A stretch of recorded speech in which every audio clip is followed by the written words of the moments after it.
Welcome to వినోద విజ్ఞానం. ఈరోజు మనం కల్లూరు మండలం కల్లూరులో ఉన్న దాసాంజనేయ స్వామి గుడికి వచ్చాము. ఇది చాలా పురాతనమైన దేవాలయం. ఇది మా నాయనమ్మ గారు కొండపల్లి లక్ష్మీబాయమ్మ గారికి వారి పుట్టింటి వారిచ్చిన పొలంలో ఉన్న ఆంజనేయ స్వామి గుడి అన్నమాట. ఎంతో నాకు తెలిసి ఇది వందల సంవత్సరాల క్రితం గుడి. ఆ గుడిని దర్శించి ఇప్పుడు మనం ఆనందిద్దాం. గుడి పక్కనే ఒక కోనేరు ఉంది చూడండి.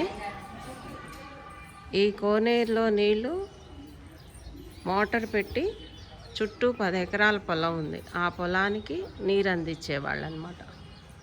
మా చిన్నతనంలో ఇక్కడ మెట్లు ఉన్నాయి చూసారండి. ఆ మెట్లు దిగి లోపలికి వెళ్ళి ఈత కొట్టుకునేవాళ్ళం. 7th క్లాస్ వరకు నేను ఈ ఊర్లో కల్లూరులోనే చదువుకున్నాను. ఈ కోనేరులోకి వచ్చేవాళ్ళం చిన్నపిల్లలు ఆడుకోవడానికి. ఇటు మెట్లు, మధ్యలో బావి అన్నమాట. ఈ బావిలో నీరు అవతల వైపు పొలం 8 ఎకరాల పొలం ఉంది. ఆ పొలానికి మోటార్ పెట్టి నీరు అందించేవాళ్ళు అన్నమాట. ఇప్పుడు మనం స్వామివారి దర్శించుకుందాం. అప్పట్లో దీనికి ఎక్కువగా పూజలు ఉండేవి కాదండి. మరి ఎందుకో నాకైతే తెలీదు. కానీ తర్వాత ఈ మధ్య ఒక 10 ఏళ్ల నుంచి ఎవరో ఒక భక్తుడు పిల్లలు లేరని స్వామివారికి అభిషేకం చేయించుకున్నట్టు. దాంతో వాళ్ళకి పిల్లలు పుట్టడంతో స్వామివారికి పూజలు బాగా వచ్చేసాయి. భగవంతుడు తలుచుకుంటే లేనిదే ఉందండి. ఇంకండి ఈయన మా చిన్నతనంలో నేను 7th క్లాస్ వరకు ఈ కల్లూరులో ఉన్నాం. కానీ పెద్దగా మరి పూజలు అయితే జరిగేవి కాదు. కానీ 10 ఏళ్లలో ఒక భక్తుడు అభిషేకం చేయించుకొని పిల్లలు కావాలని కోరుకుంటే పిల్లలు పుట్టారట. అప్పటి నుంచి ప్రతి భక్తుడు వచ్చి తమ కోరికలు విన్నవించుకుంటుంటే నెరవేరుతున్నాయట. విపరీతంగా పూజలు చేయించుకుంటున్నారని అందరూ అంటున్నారు. శ్రీరామ కళ్యాణం కూడా ఇక్కడ చాలా బాగా జరిగి దగ్గర 5-6 వేల మంది భోజనాలు చేస్తున్నట్టు.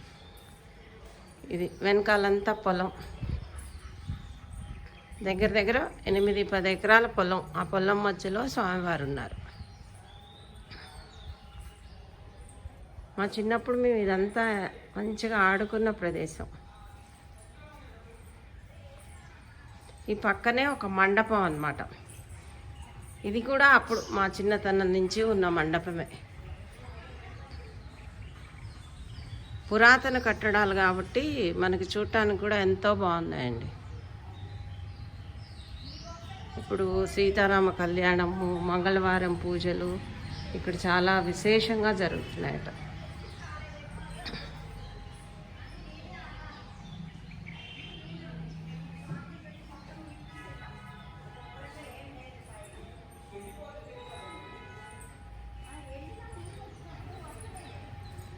అసలు ఈ కోనేరండి చూసి తీరాల్సిందండి. ఎవరైనా ఖమ్మం జిల్లా దగ్గరికి వస్తే కల్లూరు మండలం వచ్చి ఈ కోనేరు, ఈ ఆలయాన్ని చూసి తరించాలని నా కోరికండి.